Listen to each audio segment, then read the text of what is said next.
السلام علیکم ورحمۃ اللہ وبرکاتہ۔ بسم اللہ الرحمن الرحیم، نحمدہ ونصلی علی رسولہ الکریم، اما بعد۔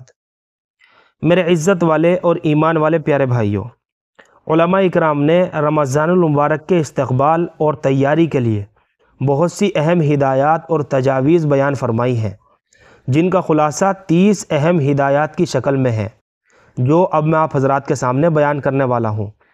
اگر ان 30 ہدایات کو سامنے رکھ کر اور ان پر عمل کرتے ہوئے ہم رمضان کو گزاریں گے تو ہمارے لیے بڑا کارآمد اور بڑا مفید ثابت ہوگا۔ تو پہلی ہدایت کون سی ہے؟ چلیے شروع کرتے ہیں۔ نمبر 1، فرائض اور واجبات کی ادائیگی اور توبہ استغفار کریں، یعنی آمد رمضان سے قبل فرائض اور واجبات کی ادائیگی کا اہتمام کریں۔ اگر ہمارے ذمے قضا نمازیں یا روزے ہوں تو ادائیگی کی ترتیب بنائیں اور سابقہ زندگی کی تمام لغزشوں پر سچی اور پکی توبہ کریں۔ دل کو گناہوں اور برے خیالات سے پاک کریں۔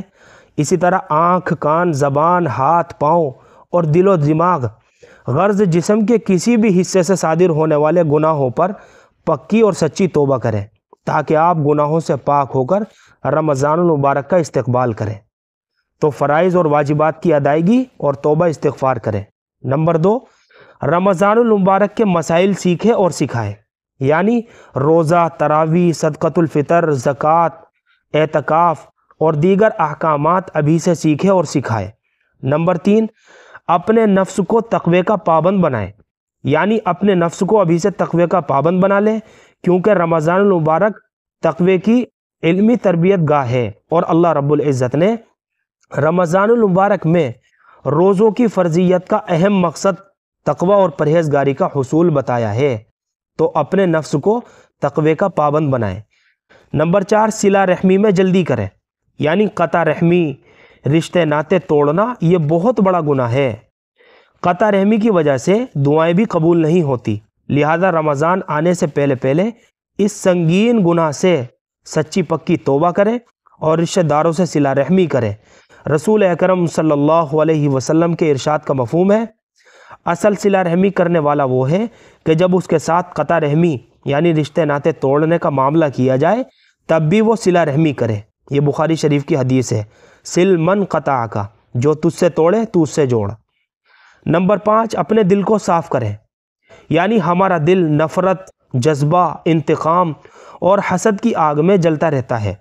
دل میں نفرت اور کینہ رکھنے والے کی اللہ سبحانہ و تعالی مغفرت نہیں فرماتے، لہذا رمضان آنے سے پہلے اپنے دل کو ان فضول مصروفیات سے فارغ کر کے خالص عبادات کی طرف اسے متوجہ کریں۔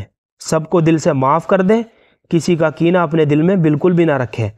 صحابہ اکرام رضوان اللہ تعالی علیہم اجمعین نے رسول اکرم صلی اللہ علیہ وسلم سے جب پوچھا کہ دل کے صاف ہونے سے کیا مراد ہے، تو آپ صلی اللہ علیہ وسلم نے ارشاد فرمایا، وہ متقی اور صاف ستھرا دل جس میں نہ گناہ ہو، نہ بغاوت، نہ ہی اس میں کسی کا کینہ ہو اور نہ کسی کے بارے میں حسد۔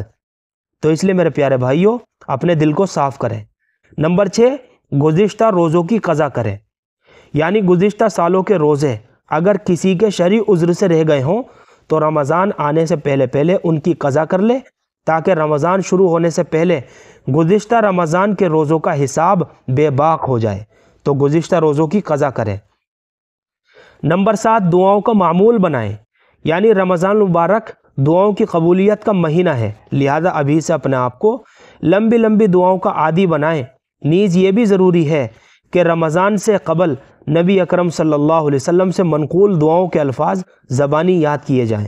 اسی طرح مسنون الفاظ پر مشتمل دعاؤں میں تاثیر بھی زیادہ ہوتی ہے اور قبولیت کا امکان بھی ہوتا ہے، لہذا دعاؤں کا معمول بنائیں۔ نمبر 8، صدقہ کرنے کی عادت ڈالیں، یعنی شعبان کے مہینے میں روزانہ کچھ نہ کچھ صدقہ کرنے کی عادت ڈالیں، تاکہ رمضان المبارک میں سخاوت کرنا ہمارے لیے آسان ہو جائے۔ حضرت ابن عباس رضی اللہ تعالیٰ عنہما کے ارشاد کا مفہوم ہے کہ رسول اکرم صلی اللہ علیہ وسلم سب لوگوں میں زیادہ سخی تھے، اور رمضان المبارک میں تو آپ صلی اللہ علیہ وسلم کی جود و سخا تیز چلتی ہوئی خوشگوار ہوا سے بھی زیادہ ہو جاتی تھی، اس لیے صدقہ کرنے کی عادت ڈالیں۔ نمبر 9، کثرت سے تلاوت کا معمول بنائیں، یعنی رمضان المبارک نزول قرآن کا مہینہ ہے۔ خوش نصیب لوگ اس مہینے میں تلاوت کی کثرت کا معمول بناتے ہیں، لہٰذا ابھی سے تلاوت قرآن کو زیادہ وقت دینا شروع کریں تاکہ رمضان کی آمد تک آپ کثرت سے تلاوت کرنے کے عادی بن جائیں۔ اس کے علاوہ اگر آپ حافظ قرآن ہیں تو ابھی سے قرآن کریم دہرانا شروع کر دیں۔ نمبر 10، شب بیداری کی عادت ڈالیں، یعنی رمضان میں راتوں کی عبادات جیسے تراویح، تہجد وغیرہ، ان سب کا ثواب بڑھ جاتا ہے۔ ان عبادات کو اچھے انداز میں اور بلا تھکاوٹ سر انجام دینے کے لیے ضروری ہے کہ ابھی سے شب بیداری اور نفلی عبادات کا اہتمام کریں اور اپنے بدن کو عبادات کی کثرت کا عادی بنائیں تاکہ رمضان کی راتوں میں دقت پیش نہ آئے۔ تو شب بیداری کی عادت ڈالیں۔ نمبر 11، انٹرنیٹ اور سوشل میڈیا سے احتراز کریں، یعنی رمضان المبارک میں اوقات کی قدردانی بڑی اہم ہے۔ آج کل انٹرنیٹ اور سوشل میڈیا وقت کے ضائع ہونے کا بڑا سبب بن رہے ہیں، لہٰذا رمضان سے پہلے ان کے استعمال کو ختم یا محدود کرنے کی کوشش کریں۔ امام مالک رحمۃ اللہ علیہ اور دیگر اسلاف رحمۃ اللہ علیہ مجمعین کا تو یہ تک معمول تھا کہ رمضان آتے ہی علمی مجالس بھی موقوف فرما دیتے تھے اور تلاوت قرآن میں مشغول ہو جاتے تھے۔ تو ان ساری چیزوں سے بچنے کی کوشش کریں۔ نمبر 12، ٹی وی سے احتراز کریں، یعنی ٹی وی خرافات کا ایک مجموعہ ہے، لہذا رمضان کی آمد سے پہلے اس سے جان چھڑانے کی پوری کوشش کریں۔ ٹی وی پر رمضان کے نشریات کے نام پر اکثر پروگرام غیر شرعی اور مخلوط ہیں۔ ایک آدھ دینی پروگرام درست بھی ہو تو اسے بنیاد بنا کر ٹی وی کے سامنے وقت ضائع کرنا یہ ہوش مندی نہیں، کیونکہ دینی پروگرامز کے دوران اشتہارات میں موسیقی اور نامحرم عورتیں رمضان کی روحانیت کو ختم کرنے کے لیے کافی ہے۔ تو ٹی وی سے پوری بچنے کی کوشش کریں۔ نمبر 13، رمضان سے پہلے خریداری کر لیں، یعنی رمضان عبادت کا مہینہ ہے، شاپنگ اور خریداری کا نہیں۔ اس کے علاوہ رمضان میں رش اور مہنگائی کی وجہ سے وقت اور پیسے کا بڑا ضیاع ہوتا ہے، لہذا رمضان کی آمد سے قبل شعبان میں ہی عید کی شاپنگ مکمل کر لیں اور اہل خانہ کو بھی یہ بات سمجھائیں۔ نمبر 14، رمضان المبارک کے لیے کاموں کا بوجھ ہلکا رکھیں، یعنی گھر میں کوئی تعمیراتی یا رنگ و روغن کا کام کروانا ہو یا مشین کی مرمت ہو، گاڑی یا سواری کا کوئی لمبا اور پیچیدہ کام ہو، اسی طرح دفاتر اور کارخانوں کے محنت طلب پروجیکٹ ہوں تو انہیں رمضان المبارک سے پہلے نمٹانے کی پوری کوشش کریں۔ نمبر 15، نظام الاوقات ترتیب دیں، یعنی رمضان المبارک سے قبل اپنا نظام الاوقات مرتب کریں، جس میں صبح اٹھ کر تہجد، ذکر، دعائیں، سحری، اسی طرح نماز فجر اور تلاوت سے لے کر افطاری، تراویح اور دیگر معمولات تک کے لیے مناسب وقت متعین ہو اور نیند و آرام کی بھی بھرپور رعایت رکھی جائے۔ تو اپنے نظام الاوقات کو بھی ترتیب دیں۔ نمبر 16، نوکر، خادم اور ملازم پر کاموں کا بوجھ ہلکا کریں، یعنی رمضان المبارک کی آمد سے قبل نوکر اور ملازمین سے محنت طلب اور مشکل کام کروا لیں تاکہ روزے کی حالت میں ملازمین پر کام کا بوجھ ہلکا رہے۔ رسول اکرم صلی اللہ علیہ وسلم نے ارشاد فرمایا، جو شخص رمضان کے مہینے میں اپنے غلام یعنی خادم اور ملازم کے بوجھ کو ہلکا کر دے تو حق تعالی شانہ اس کی مغفرت فرماتے ہیں اور اسے آگ سے آزادی عطا فرماتے ہیں۔ نمبر 17، عمرے کی ترتیب بنائیں، یعنی رمضان میں عمرے کا ثواب حج کے برابر ہے۔ صاحب ثروت لوگ ابھی سے عمرے کی ترتیب بنائیں۔ اسی طرح مسجد حرام اور مسجد نبوی میں اعتکاف اور نمازوں کا ثواب دیگر مساجد سے بہت زیادہ ہے، یہ ثواب حاصل کرنے کی ابھی سے پوری کوشش کریں۔ نمبر 18، زیادہ سے زیادہ وقت مسجد میں گزاریں، یعنی عموماً ہمارا دل مسجد میں نہیں لگتا، لہذا ابھی سے نمازوں کے بعد کچھ دیر مسجد میں نفلی اعتکاف کی نیت سے ٹھہریں اور مسجد میں دل لگانے کی پوری کوشش کریں تاکہ رمضان کے آخری عشرے کے مسنون اعتکاف میں بیٹھنا ہمارے لیے آسان ہو جائے۔ نمبر 19، نیند کم کرنے کی عادت ڈالیں۔ اگر آپ 8 گھنٹے سونے کے عادی ہیں تو صرف 6 گھنٹے سونے کی عادت ڈالیں تاکہ رمضان میں دقت کا سامنا نہ کرنا پڑے۔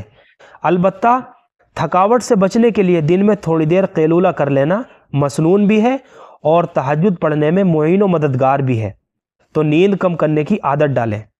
نمبر 20، 40 دن تک تکبیر اولا کے ساتھ نماز پڑھیں، یعنی اس کی بڑی فضیلت وارد ہوئی ہے حدیثوں کے اندر۔ اس کے علاوہ ماہ شعبان کے آخری عشرے اور رمضان المبارک کے 30 دنوں میں اس کا اہتمام نسبتاً زیادہ آسان ہے، لہٰذا تکبیر اولا کے ساتھ 5 وقتی نمازیں باجماعت پڑھنے کی ابھی سے ترتیب بنائیں۔ نمبر 21، سگریٹ، نسوار، پان اور دیگر نشہ آور اشیاء کا استعمال ابھی سے محدود کریں اور کوشش کریں کہ ان سے جان چھڑا لی جائے تاکہ روزے کی حالت میں کسی پریشانی کا سامنا نہ کرنا پڑے۔ رمضان المبارک نشہ آور اشیاء سے جان چھڑانے کا بہترین موقع ہے اور اس میں ہمت، حوصلہ اور اللہ تعالیٰ سے مدد مانگتے ہوئے ان آفات سے بآسانی جان چھڑائی جا سکتی ہے، تو ان ساری چیزوں سے بچنے کی پوری کوشش کریں۔ نمبر 22، ملاقاتوں کا سلسلہ محدود کریں، یعنی رمضان میں تقاریب، ملاقاتوں اور دعوتوں کا سلسلہ بھی محدود کریں تاکہ زیادہ سے زیادہ وقت عبادت میں صرف ہو سکے۔ البتہ بیمار کی عیادت اور تیمارداری، اسی طرح میت کی تجہیز و تکفین اور نماز جنازہ میں شرکت کے مواقع جتنے مل سکے اس کو غنیمت سمجھے۔ نمبر 23، چھوٹی چھوٹی صورتیں زبانی یاد کریں، یعنی قرآن کریم کی چھوٹی چھوٹی صورتیں ابھی سے یاد کرنے کی کوشش کریں تاکہ نوافل اور تہجد میں انہیں پڑھا جا سکے۔ عام طور پر صرف 1 یا 2 صورتیں یاد ہوتی ہیں اور انہی کو بار بار دہرایا جاتا ہے جو مثالی طرز عمل نہیں ہے، لہذا چھوٹی چھوٹی صورتیں زبانی یاد کرنے کی کوشش کریں۔ نمبر 24، بچوں کو روزے کی عادت ڈالیں، یعنی 7 سال یا اس سے بڑے بچوں کو روزے کے حوالے سے خصوصی ترغیب دیں اور ان کی ذہن سازی کریں تاکہ رمضان میں انہیں روزے رکھنے کی عادت پڑ جائے اور بچوں کے زندگی بھر کے روزے آپ کے لیے صدقہ جاریہ ہو جائیں۔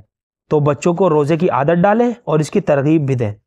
نمبر 25، کم کھانے کی عادت ڈالیں، یعنی شعبان میں کھانے کی مقدار خاص تناسب سے کم کریں۔ غذا میں سبزی، پھل اور کھجور کا استعمال زیادہ رکھیں تاکہ صحت اور توانائی برقرار رہے اور رمضان تک آپ کم کھانے کے عادی بن جائیں۔